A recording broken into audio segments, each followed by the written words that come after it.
Miraj सिव्हिलमध्ये modular ICU सेवा सुरू. आत्तापर्यंत 8,200 गंभीर रुग्णांवर यशस्वी उपचार. गरिबांना मिळणार कॉर्पोरेट दर्जाच्या सुविधा. गरिबांच्या आरोग्यासाठी मिरज सिव्हिल बनले आधुनिक उपचारांचे केंद्र. मिरज येथील शासकीय वैद्यकीय महाविद्यालय आणि रुग्णालयाने आरोग्य सेवेत मोठी झेप घेतली आहे. मार्च 2025 पासून 2026 पर्यंत तब्बल 8,200 गंभीर रुग्णांवर मॉड्यूलर आयसीयूमध्ये प्रभावी उपचार करण्यात आलेले आहेत.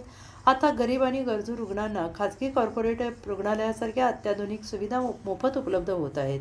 25 बेडचा मॉड्यूलर आयसीयू विभाग, अँटीबॅक्टेरियल भिंती आणि फ्लोरिंग, HPPA फिल्टर्स आणि अत्याधुनिक व्हेंटिलेशन, 24 तास बॅकअपचा वीज पुरवठा, multipara monitors, ventilator, infusion pumps अशा सर्व सुविधा मिरज सिव्हिलमध्ये उपलब्ध आहेत. या नव्या मॉड्यूलर आयसीयूमुळे रुग्णांचा संसर्गाचा धोका जवळपास 0% आणण्यात आयसीयूला यश आलंय. हृदयविकाराचा झटका, स्ट्रोक, सर्पदंश, विषबाधा, सेप्सिस, श्वसनाच्या गंभीर आजारांनी त्रस्त रुग्णांना आता जलद आणि दर्जेदार उपचार मिळत आहेत.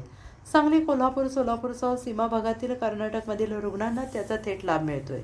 हे आयसीयू केवळ सांगली जिल्ह्यासाठीच नाही तर पश्चिम महाराष्ट्र आणि सीमा भागातील गरीब रुग्णांसाठी वरदान ठरते, असे मत अधिष्ठाता डॉक्टर प्रकाश गुरव यांनी सांगितले. तर सर्वसामान्यांना सर्वोत्तम आरोग्य सेवा देणे हे आमचे ध्येय आहे, असे उद्गार रुग्णालयाचे वैद्यकीय अधीक्षक डॉक्टर रुपेश कुमार शिंदे यांनी काढले आहे.